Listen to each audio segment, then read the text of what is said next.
Yang paling aneh, pada sesama muslim itu saling menyerang. Berselisih, saling serang satu dengan yang lainnya. Pada yang tidak seiman, kok pada baik? Bukan berarti nggak boleh baik. Pada yang tidak seiman, kita baik. Pada yang seiman seharusnya lebih baik. Coba silahkan cek berapa banyak orang saling berselisih di media sosial. Saling hina itu, saling cela ini, saling cela itu. Demi Allah saya katakan, saat Anda sedang mencela saudara Anda sedang keluar dari umatnya Muhammad SAW. Sedang keluar. Karena kalimatnya menggunakan ma'iyah. Ma'ahu, nih ma'ahu tuh. Saking pentingnya dihapus. Ya. Lihat. Semoga Allah ampuni dosa orang menghapus. Tuh. Ma'iyah ini artinya kebersamaan, ma'iyah, ikut. Jadi kalau Anda melanggar ketentuan ini, Anda keluar dari rombongan ini. Keluar. Anda sedang berbaris, Anda keluar relnya. Kereta api kan ada relnya tuh. Keluar dari rel, berarti Anda keluar kan dari jalurnya. Anda keluar. Dan bisa bahaya. Kereta keluar dari jalur, itu bisa bahaya. Dia terjungkal, dia jatuh, dan banyak persoalan dalamnya. Sekarang Anda keluar dari ketentuan umat Nabi Muhammad SAW. Saat Anda mengerjakan hal yang dilarang oleh Nabi, Anda secara tidak sadar sedang keluar dari tuntunan Nabi, keluar dari relnya. Ya, silakan cek. Anda mencela teman Anda sendiri, Anda menggibahkan dia, Anda menuduhnya, Anda berbuat zalim kepadanya tanpa hal yang dibenarkan, maka Anda sedang tidak diaku sebagai umat Muhammad SAW. Takwalah kepada Allah Subhanahu Wa Taala. Paham ya? Yang paling hebat, 3 ciri ini. Orang yang gemar ikut tuntunan Nabi, lihat baik-baik, kalau saya sebut tuntunan Nabi berarti dalam kehidupan, semuanya. Dari bangun tidur sampai tidur lagi. Bangunnya ingin seperti Nabi, makannya ingin seperti Nabi. Coba tanyakan pada jalur kehidupan kita setelah Anda berusia puluhan tahun sampai hari ini. Pernah nggak terfikir bahwa hidup kita itu ingin disesuaikan dengan kehidupan Nabi? Pernah nggak terfikir bagaimana bangun tidurnya Nabi? Cara makannya Nabi? Cara minumnya Nabi, cara jalannya Nabi, bagaimana Nabi berumah tangga, bagaimana Nabi bekerja dan sebagainya. Kalau Anda sudah punya pemikiran seperti itu, maka Allah sedang mengantarkan Anda pada tingkat kebaikan tertinggi. Tapi pertanyaan saya, dari puluhan tahun Anda hidup, pernah nggak terfikir hal yang demikian? Kalau kepikiran saja tidak, maka kita harus merubah tingkat kehidupan kita pada yang lebih baik. Sekarang perhatikan baik-baik, lihat baik-baik kalimatnya. Nah, ciri-ciri ini, 3 hal ini, salah satunya bisa kita latih bagaimana menghadirkan senang pada tuntunan Nabi, muncul sikap yang baik untuk menepis segala kemungkaran, dan kita konsisten mengikuti segala kebaikan yang dicontohkan oleh Nabi. Salah satunya bisa dilatih lewat bagian dalam ibadah sholat. Perhatikan kalimatnya, tarahum. Umat-umat yang punya 3 ciri ini, ruka'an sujada. Mereka sempurna ruku dan sujudnya. Kita baru masuk ini. Ruku dan sujudnya. Jadi kalau dalam sholat kita, sholatnya benar, rukunya benar, sujudnya benar, di antara dampak yang dihasilkan dari benarnya ruku dan sujud ini adalah 3 sifat ini. Jadi kalau orang benar sujudnya, maka hal yang tampak pertama kali ini, dia lebih patuh dan senang dengan tuntunan Nabi. Jadi dia kalau puncaknya lebih tinggi, dia selalu berhati-hati. Ya, ingin berpakaian, bagaimana cara berpakaiannya Nabi? Bangun dari tidur, dia tidak senang kalau bangun tidak sesuai dengan contoh Nabi. Dia lihat bagaimana bangun tidurnya Nabi. Mau makan, dia cari bagaimana cara makannya Nabi. Jika Anda sudah mendapatkan level itu, biasanya itu berkorelasi dengan cara sholat yang baik. Salah satunya sujud. 2, asyidda'u 'alal kuffar. Tegas terhadap segala penyimpangan. Intinya bisa menjaga diri dari ujung kepala sampai ujung kaki. Maksiat dia jauhi. Yang tidak baik dia jauhi. Ini benar sujudnya. Karena itu ketika orang sholatnya benar, kalimat Quran pertama yang disebutkan terbebas dia dari 2 sumber keburukan. Quran surah 29 ayat ke-45. Innas salata tanha 'anil fahsya wal munkar. Ini tegas pada yang menyimpang. Fahsya, munkar. Mata tidak melihat yang fahsya. Telinga tidak mendengar yang mungkar. Kaki sampai ke ujung tangan menghindari keduanya. Ini. Jadi kalau sampai hari ini, antum sholat, tapi mohon maaf, fahsya masih dikerjakan, mungkar masih dilakukan, ada yang salah dalam sholatnya, khususnya sujudnya. Terakhir, ini. Orang yang sujudnya benar, sujudnya baik, pasti punya sifat rohama bainahum. Awas, yang paling berbahaya itu, antum rajin ikut kajian. Antum tahu ilmunya, antum catat. Tapi hasil dari apa yang antum pelajari tidak tampak dalam kepribadian antum. Sholatnya seperti benar sesuai dengan perintah-perintah atau tulisan-tulisan yang antum catat di catatan itu. Angkat tangannya begini, Masya Allah, sejajar dengan bahunya. Rukunya sempurna, sampai dengan sejajar kepala sampai bagian belakangnya. Tapi Masya Allah, ketika melihat teman, celak sana, celak sini. Masya Allah, selisih sana, selisih sini. Ini begini, ini begitu. Ada yang salah dalam sholat antum. Tahu teorinya, rapatkan saf, lurus, tumitnya yang lurus, rapat supaya setan tidak masuk. Teman satu belum rapat sedikit, hei rapat. Masya Allah. Ada yang salah. Ya, ada yang salah. Paham ya? Taib. Pilih mana? Orang tidak sholat tapi baik atau orang sholat tapi tidak baik? Oh. Baik. Saya ingin katakan gini, ini hati-hati. Kalimat seperti ini sering disampaikan. Awas, ini dalam ilmu mantik disebut dengan logika yang kacau. Premisnya tidak sempurna. Dan ini sering dimainkan oleh sekelompok orang, terutama orang-orang liberal sekarang. Anda mesti hati-hati, karena dua premis ini disebut premis yang bermasalah. Tidak nyambung keduanya.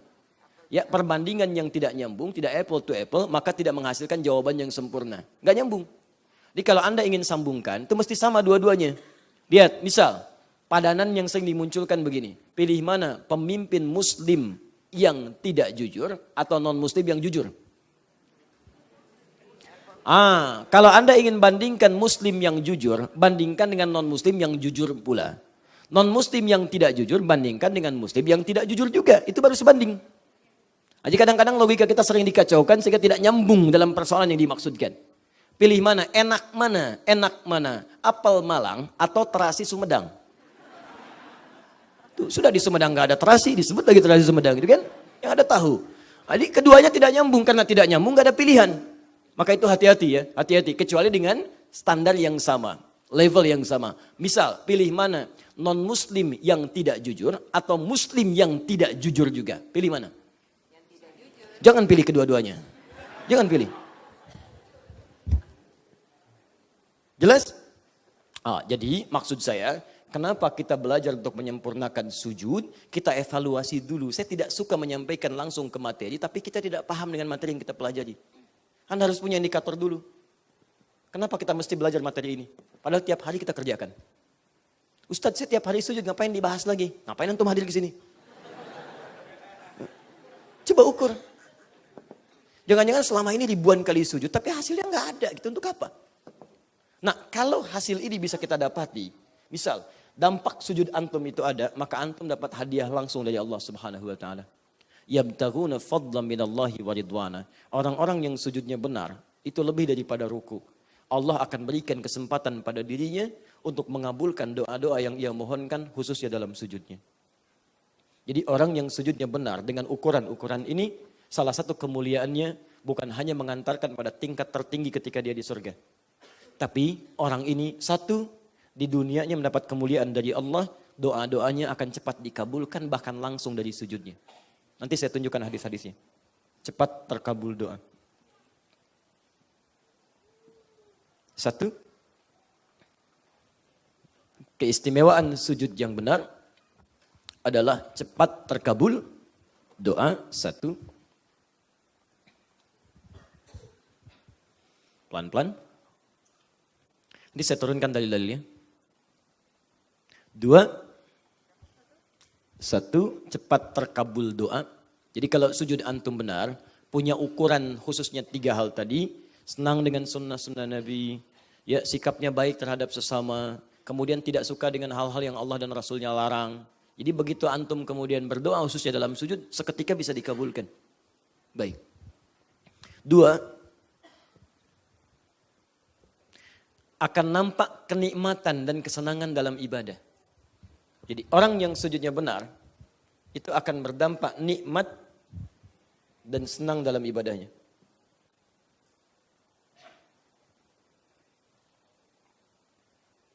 Bapak Ibu, kalau makan nikmat bertambah tidak? Kalau makannya nikmat nambah tidak?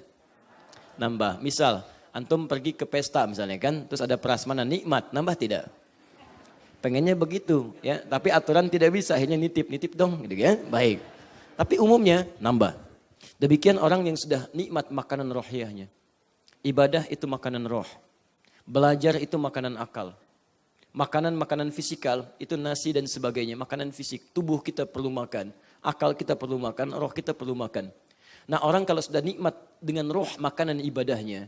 Maka ketika menikmatinya semakin bertambah ibadahnya. Semakin senang menikmatinya. Maka Masya Allah kalau sudah senang jangankan fardunya. Sunnahnya pun akan buru. Sunnahnya akan diburu. Bahkan dulu di masa-masa ahli kitab. Saat masih mengikuti ajaran yang benar sesuai petunjuk dari nabi-nabi sebelumnya. Itu dilukiskan oleh Al-Quran. Ada golongan ahli kitab yang saking benar sujudnya menikmati ibadah sampai dia bangun malam. Malam dikejar. Yang penting bagaimana caranya bisa sujud di malam hari. Quran surah ketiga Ali Imran ayat 113 sampai 114. Paling kiri sebelah bawah. Laisu sawa'a bin ahlil kitabi ummatun qa'imatun yatsduna ana al-laili. Lihat ujung kalimatnya. Wahum yasjudun. Ada perbedaan. Semua ahli kitab tidak buruk semua. Ada yang baik-baik.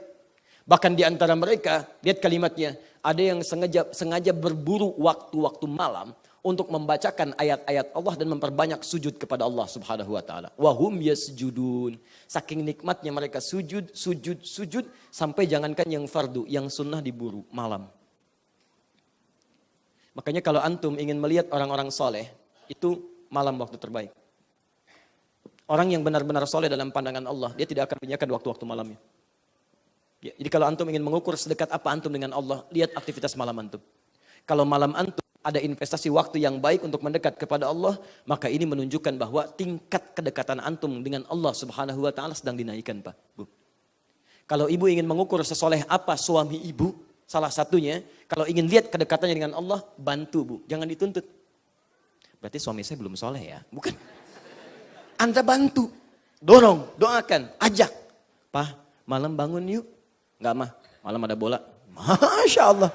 Nih pembalasan, kan semalam kalah tuh Madrid sama Tottenham Hotspur 3-1 lagi. Oh misal gitu kan, sampai hafal tuh. Sekarang gak bisa. Masya Allah, gak apa-apa. Papa nonton bola dulu, nanti pertengahan babak, kan ada babak kedua tuh. Ya, daripada gak ada apa-apa, 2 rakaat aja Pak. Pelan-pelan aja dulu Bu, pelan-pelan. Kalau ada orang keras, jangan dilawan dengan keras lagi. Pada akhirnya pecah. Ya, Pak tahajud yuk, gak bisa bola. Apa Papa gak pengen bola? Gak nyambung tuh. Apa tidak bisa di imam yang baik? Masya Allah, gak akan beres rumah tangga. Ya, pelan-pelan, Pak, gak apa-apa. Ya, insya Allah besok-besok lagi ya. Sekarang mama aja yang doakan. Tahajud, sholat. Begitu selesai datang, kasih minuman. Alhamdulillah Pak. Ya, tadi sudah sholat, mama doakan supaya papa sehat dan sebagainya. Hari kedua doakan lagi. Malam ketiga bisa jadi imam dia Bu. Jadi imam. Kalau belum biasa malah ngajak. Mah tahajud yuk. Ya Pak, Masya Allah. Ya udah mama imam. Oh Masya Allah.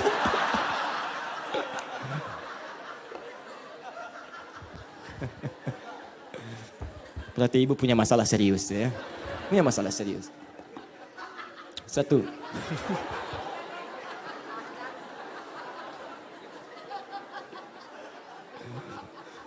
Antum belum sarapan ya. Agak lambat antum senyumnya. Aduh. Nih Bu, Pak. Ya. Makanya antum catat, antum lihat. Gampang kalau ingin jadi orang soleh. Malam maksimalkan. Ini kalau nikmat sujudnya, ini ibadah akan diburu. Ya. Bahkan Nabi pernah mengatakan, ni'mal abdu Abdullah. Hamba yang paling baik itu Abdullah. Sepanjang dia bisa bangun malam. Ini. Jadi disebut oleh Nabi, ni'mal abdu dengan kenikmatan. Hamba itu akan mendapatkan kenikmatan. Kalau bisa terbiasa bangun malam. Antum kenal Utsman bin Affan?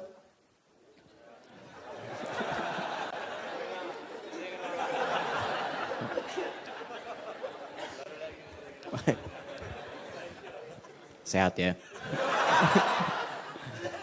Utsman bin Affan itu kaya luar biasa. Hartanya banyak, asetnya ada sampai sekarang. Tapi kenikmatan terbesarnya bukan saat omsetnya bertambah. Datang harta bukan. Tapi saat waktu malam tiba. Kata Imam An-Nawawi, ya saya sering ungkapan kalimat ini, ada di kitab At-Tibyan fi Adab Hamalatul Quran, terbitan Darul Kutub Al-Islamiyah, warna merah marun, paling kanan sebelah atas halaman 38. Paragraf pertama baris 1 sampai 2. Kata Imam An-Nawawi, kata beliau, Utsman itu sangat menikmati malamnya sampai tahajud, sampai khatam Al-Quran. Diburu. Jikalau seseorang sujudnya itu bagus, maka nikmat. Antum pernah dengar Sufyan ibn Uyainah? Masya Allah. Ada kisah menyebutkan, dan beberapa sahabat tabi'in yang lain juga luar biasa. Itu pernah sholat sunnah di depan Ka'bah. Saat rakaat pertama sujud dia, temannya melihat. Begitu tawaf, ini Ka'bah, tawaf temannya, berbalik, tawaf pertama, ini masih sujud yang pertama, belum bangun. Tawaf yang kedua, masih sujud, belum bangun.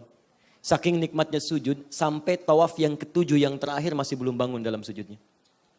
Saking nikmatnya. Ya coba cek, kalau antum sudah menikmati sujud yang seperti itu, maka ada suasana yang akan berbeda dalam kehidupan kita. Demi Allah saya katakan, kenikmatan di hati, ketenangan di jiwa, kedamaian di rumah tangga, ya dan kenikmatan dalam seluruh aktivitas kita. Ini sujud.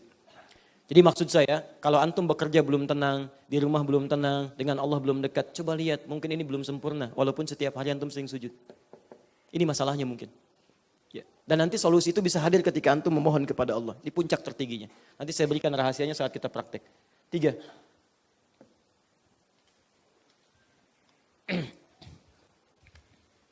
Sudah? Orang yang sujudnya benar, sesuai dengan petunjuk Al-Quran dan Sunnah, maka dia bisa mendapatkan kenikmatan puncak surga tertinggi bersama Nabi SAW. Seorang sahabat pernah bertanya pada Rasulullah SAW, "Ya Rasulullah, saya ini bukan Nabi, tapi saya begitu rindu dengan engkau. Di dunia ini saya berusaha untuk selalu berjumpa dengan engkau. Malam saya memikirkan engkau. Begitu malam saya menunggu supaya besok bisa berjumpa kembali." Karena beliau ditanya oleh Nabi, "Kenapa kamu kurus begini? Apa kurang makan?" Supaya khawatir ada kekuatan dalam dirinya berkurang. Kata sahabat ini, "Saya bukan kurang makan dan saya juga tidak selemah yang dibayangkan. Kalau diperintahkan jihad, saya jihad sekarang. Cuma fisik saya menjadi begini karena terlampau rindu dengan engkau. Kalau siang saya menunggu berjumpa dengan engkau. Kalau malam saya tidak bersabar untuk berjumpa dengan engkau. Tapi yang paling membuat saya terfikir luar biasa, sampai saya sulit menyentuh makanan, bukan karena enggak kuatnya. Ya, mohon maaf, lihat kalimatnya. Sampai sekarang saya berpikir, saya ini bukan seorang nabi. Saya khawatir kalau saya meninggal, saya tidak berjumpa lagi dengan engkau saat di akhirat nanti. Engkau seorang nabi, engkau seorang rasul. Surgamu tingkat yang paling tinggi. Sementara saya bukan nabi, bukan rasul, saya hanya orang biasa. Sekalipun Allah perkenankan saya masuk ke dalam surga, saya tidak tahu apakah akan berjumpa dengan engkau." Anda bisa bayangkan, seorang yang pernah melihat dan hidup dengan Nabi, begitu rindunya berjumpa dengan Nabi saat berpisah sementara waktu. Maka bagaimana dengan kita yang tidak pernah menatap dalam kesehariannya? Peluang kita hanya bisa berjumpa Nabi di akhirat nanti. Maka apa jawab Nabi kepada orang yang dimaksudkan tadi? Masya Allah, turun ayat Quran di sini dan turun keluar kalimat Nabi SAW. Ayat Quran yang turun adalah Quran surah keempat, An-Nisa ayat 69. Perhatikan ayatnya. وَمَنْ يُطِعِ اللَّهَ وَالرَّسُولَ فَأُولَٰئِكَ مَعَ الَّذِينَ أَنْعَمَ اللَّهُ عَلَيْهِمْ مِنَ النَّبِيِّينَ وَالصِّدِّيقِينَ وَالشُّهَدَاءِ وَالصَّالِحِينَ وَحَسُنَ أُولَٰئِكَ رَفِيقًا. Ada ayatnya? Tayyib, lihat. وَمَنْ يُطِعِ اللَّهَ وَالرَّسُولَ. Siapa yang mau menaati Allah dan Rasulnya. Faulaika ma'al ladzina an'ama Allahu 'alaihim, maka orang-orang itu akan disatukan oleh Allah, diberi nikmat, dikumpulkan di surga bersama orang-orang yang telah diberikan, ditetapkan nikmat oleh Allah kepada mereka. Siapa mereka itu? Minan nabiyyina, dari semua nabi. Ada anbiya, ada nabiyyin, itu beda. Kalau anbiya, beberapa nabi. Makanya di surat Al-Anbiya tidak semua nabi dikisahkan, beberapa nabi saja. Tapi kalau nabiyyin, semua nabi. Jadi ada orang yang saking dimuliakannya oleh Allah, maaf, ditempatkan di surga bersama dengan semua nabi. Pak, tetangganya siapa? Saya Ustadz Fulan, Masya Allah. Bapak siapa? Syekh Fulan. Bapak siapa? Kiai Fulan. Kalau Anda siapa? Depan saya, Nabi Ibrahim. Belakang, Nabi Musa. Kiri, Nabi Isa alaihissalam. Kanan, Nabi Muhammad sallallahu alaihi wasallam. Nabiyin. Was-siddiqin, orang-orang jujur. Wasyuhada, para syuhada. Wassalihin, orang-orang saleh. Ditempatkan mereka di situ. Wa hasuna ulaika rafiqa. Dan itulah teman-teman terbaik yang mengiringi Anda di surga.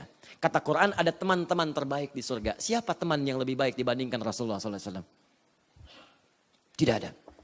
Dzalikal fadlu. Nah ini, dzalikal fadlu. Itulah keutamaan terbaik. Fadlu. Ini. Lihat teman-teman sekalian. Mendapatkan tempat tinggal di surga bersama orang terbaik. Khususnya Rasulullah SAW dan para nabi lainnya. Disebut oleh Allah, ini teman terbaik dan ini keutamaan yang paling mulia. Surga yang paling utama.